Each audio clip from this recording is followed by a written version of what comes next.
Welcome to Oddball. I'm Amin Elhassan, fresh off a plane from Oklahoma City. That's Izzy Gutierrez. And Izzy, the Oklahoma City Thunder are up 3-2 in the NBA Finals. They won Game 5, 120 to 109. Jaylen Williams, yes, my Jaylen Williams, led the way. Yours, huh? Yep. I was the only one sticking up for the guy. Everyone was like, oh, are the Thunder good enough? Is he good enough as a number two? And he had 40 last night, 40 of them things, 6 rebounds, 4 assists, 1 steal, just the 5th player under 25 to score 40 or more in the NBA Finals. That is since 1985. The other names on that list. Nobody calls a single point a thing. I call it a thing. I do. Just like I called Jaylen Williams being good enough to do this. Shaquille O'Neal, Dwayne Wade, Kevin Durant, Kyrie Irving are the other names on that list. That's a list. How impressed are you by something I told you should have been impressed about months ago?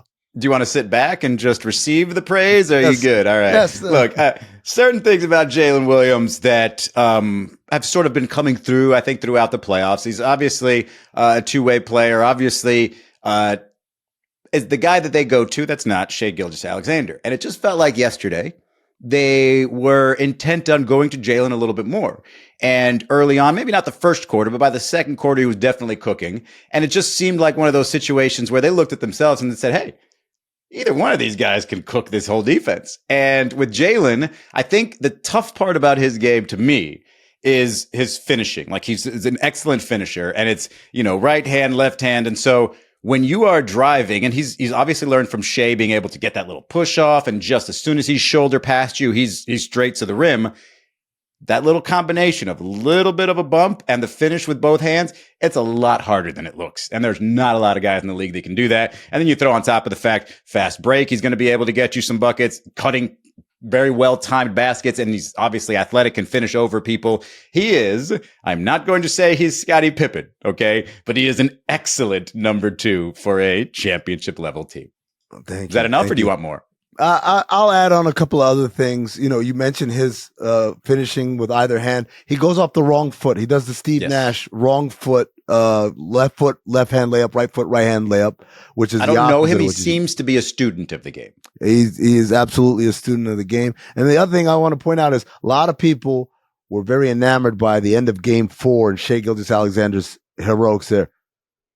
It was Jaylen Williams' ability to get to the front of the rim and finish again and again. And really, when you talk about the turning of the tide in this series, Indiana's inability to stop Jaylen Williams to get into the paint, get in front of the rim, and making shots, right? They're not even forcing him to have to dump off or kick out or whatever. He's getting wherever he wants, and he's getting the shot he wants every single time.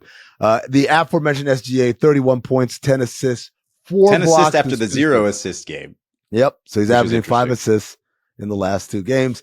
But speaking of 0, how about Tyrese Haliburton? Did not make a single field goal in the game. He was 0 for 6. It was the worst shooting night by an all-NBA player in finals game history since 1958 when Slater Martin, the Hall of Famer, went 0 for 8. Shout out to Nate Duncan, who dug up that stat. You want some quick Slater Martin stats? Sure. Career high points per game, 13.6 for the Minneapolis Lakers. Yep. 1, 2, 3, 4, 5, 6, 7 All-Star games and how 5 many rings? NBA second teamers. And how many rings? I don't see any rings. No rings. No rings. Pre-micing, huh? All right. Yeah. Calf injury for Haliburton obviously slowed him down. He wasn't himself. How concerned are you, Izzy, moving forward? Very much so. And I think, you can tell by Rick Carlisle's substitutions and keeping Haliburton out for as long as he did that, maybe he's concerned about it. Look, I mean, I don't know if this is universal, but I believe maybe ever since 2019 and this sort of recurrence of Achilles injuries, that any time there's a calf injury on a player, especially a player like Haliburton, these last 2 years has gone deep into the playoffs. You probably want to be concerned. You want to be very cautious, make sure that he doesn't miss all of next year just by forcing him to play in an extra game or 2 here. Now, I know, the championship is everything. They're two wins away from it, but I thought the injury was everything to them. And I think it does concern me going into this next game because it's not like he's going to heal that strain. So it's still going to be vulnerable to a complete, whether it be a calf tear or even worse, an Achilles tear. The crazy thing is everyone was concerned about how long he kept Haliburton out the game. And my concern last night was how long he kept TJ McConnell out the game, because TJ McConnell had the third quarter of all third quarters, the stuff of legend, the stuff that they write songs and sonnets to years from now. And then in the fourth quarter, couldn't get back in until about 3:23 left in the game. I was beside myself. When TJ McConnell was going off in the third quarter, there's a point where I turned to the dude next to me in media row and I said, this is how they must have felt in Boston in '86 when Jordan was going off. There's that quote by Larry Bird that wasn't Michael Jordan, that was God disguised as Michael Jordan. Well, ladies and gentlemen, the third quarter, I felt like that was God disguised as Michael Jordan, disguised as TJ McConnell. It was incredible. He is. Look, I don't know if people realize what TJ McConnell is really good at. They probably just think, oh, he really knows the game, really pesky. That guy is quick as a mother. Like, he can get anywhere on the floor. He can actually, I don't know if you've seen him get up. Like, that dude got up for a couple of rebounds. The rebounds, and then that, especially the 8-foot, 10-foot jumper in the paint. He gets so much lift off the ground. It's incredible because they had Chet Holmgren, Isaiah Hartenstein, these guys were trying to get contests on it and they couldn't because he kept raising up and shooting over him.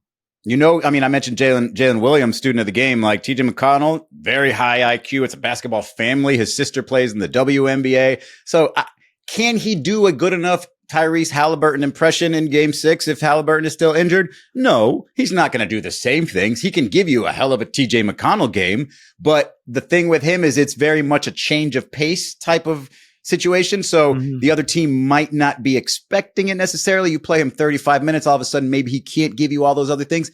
But it really just, to me, it's kind of like a Matthew Dellavedova situation. If TJ is willing to go to the hospital and get that tired, then he can do a lot of things. He just needs the energy because he moves around a lot. Don't you dare compare him to Matthew Dellavedova, man. This guy. Not comparing him in terms of ability, just comparing him in terms of willingness to give effort. That's it. Okay. All right. That's cool. The crazy thing is, after the game, most people I talked to felt like, all right, that's it, man. Game 6, this thing is done. And I walked away like, I don't know, man. I kind of feel like this thing is even more in question than I was before the game. This one felt like game 1 to me. Exactly. It had the same beats, except at this one, Shai Gilgeous-Alexander, Jaylen Williams said, not on our watch, and they ended the game the way they should. And Tyrese was hurt, so he couldn't come up with his heroics late in the game. But yeah, the entire time I'm saying, man, they're giving you this game. They just keep turning the ball over and over again. Then all of a sudden they cut it to 2, and I'm just like, the Thunder are going to absolutely kill themselves. It's going to be like probably worse than San Antonio in 2013 giving up that game 6 because they gave it up in game 1, and I was already saying they're going to give it up in game 5 and then have to go to Indianapolis to really keep it together. But no, they did keep it together, and so I have no doubt that Indiana is going to make this a game in game 6. Of course, it depends on whether Tyrese is fully healthy or not. But if he's out there at all, and like he said, if he can walk, he's going to play. If he's out there at all, I give them a chance because it's not just him. I like how in the middle of that, Izzy turned Italian and he's like, they cut it to do it. I'm Italian. So, by the way, ABC broadcast, they televised the starting lineup intros, which was something that we talked about, which, they'd done in the past. And I've seen online basically a bunch of people saying, why are the ratings down? And they show Dwayne Wade in his pre-finals huddle with the gang, giving him a great speech. And it's just like, that really plays up to the tone and the meaning of the game. What do you think, even though you weren't watching it on TV, what do you think of that being added? When I was a kid growing up, they didn't show intros, the starting lineups, to most games. But when you got to the finals, they did, right? And one of the great feelings was, so that's how they do intros in Utah, in Chicago, in Indiana. Well, Chicago being so memorable, right? Yeah. And that's kind of where all this comes. It's like seeing that video and they're hearing down, and the Bulls running through the town and they run up to the United Center or whatever. It kind of transported you, made you feel like you were there, even though you were watching on TV. And so I like that they're doing that. I like that they bring that back because, again, it adds not only to the pomp and circumstance, to the pageantry, but it also allows the viewer to feel like, oh man, I'm actually at the game. And just give a little insight to that team even. And how they do things. I love when guys that are from the opposing team will sit back and watch the home team's intro. Because in Miami, they did a specifically good job. They were known for doing good intros for a good, 5, 6, 7 year span there. And so I would just watch the other guys and they would like comment on it afterward the first time they saw it. And then this game I think it was SGA just kind of sit back and watch his own team's intro. And I was like, it's pretty cool. I kind of like that. You know what the Miami one that always stuck with me from like when I was a video coordinator was the Phil Collins in the air tonight. That's the one I was like, that was like, okay, that's badass. Like they had an intro where there was no basketball in it. It was just guys wearing white and like, so that music is just great. But the one thing about this though, this whole experience with the league and like, hey, we want our trophies on the court. Okay, there's the trophies on the court in the next game. Hey, we want the pregame intros. Okay, here's the pregame intros. It just makes the NBA seem like too reactionary. I'm not sure what the word is there, but they react too quickly to things. It feels like they're just any trend that's happening on Twitter, they're just going to address it and move on. It just makes them look a little weak, makes them look like they didn't really have a game plan here. And hopefully next year there isn't any of all this, crazy back and forth. Speaking of game plans, real quick, the Desmond Bane trade, Orlando acquiring Desmond Bane for 4 first-round picks, 1 pick swap, Cole Anthony and Kentavious Caldwell-Pope. I hear a lot of people saying like, oh, if you don't like this trade, you really haven't watched Desmond Bane or anything like that. I like Desmond Bane. I think he's a really good player. I think basketball wise, it's a great fit. If you told me it was KCP and Cole Anthony and 2 first-round picks for Desmond Bane, I'd say sure. 3 first-round picks, that sounds a little pricey. You say 4, they're unprotected, and the pick swap is only protected for the top 2 picks. It's insane. And I want to point out really quick, that pick, they have a pick this year. It's the number 16 overall pick. That's cool. No one cares. But one of those picks is Phoenix's 2026 pick. Raise your hand if you think Phoenix is going to have its shit together next year. Unprotected, right? Then you have your own 2 picks, 28 and 30, that are unprotected, that's the insurance policy against something bad happening. And if injuries, someone says they don't want to play there anymore, all those things that allows you to be bad without repercussion. You've given that up. And then finally the pick swap. At that point, I think just Memphis is just piling on. Right. It seems, Desmond has not made an all-star team, has not made an all-NBA team. He's a drop-dead shooter and can, create a little bit on his own, but he's got sort of the alligator arms going on, not a great defender. I do think the Magic overpaid for it. I feel like they have to overpay because they're the Orlando Magic and you're not going to get a bunch of free agents. And they feel like, even though this season had some injuries, so maybe they didn't really end up as high in the standings as they wanted to, but they feel like they're relatively close in an Eastern Conference that seems to be dwindling. So I get how they tucked themselves into it, but I think it was probably in the long term a bad trade. It's not going to get them a championship. Little note on this, by the way. Cole Anthony's dad, Greg Anthony, we all know him. He was the first point guard in Grizzlies franchise history. That was back in Vancouver, of course. And Cole was traded on Father's Day. Interesting. Iciest play coming up next.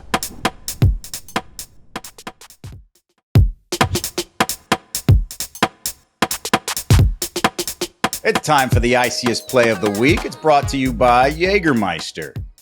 Serve it cold or don't serve it at all. Jägermeister. Damn, that's cold. For more, visit Jägermeister.com. Drink responsibly. Amin, I'm going to pitch it to you so you could explain our Tyrese Haliburton Iciest play of the week.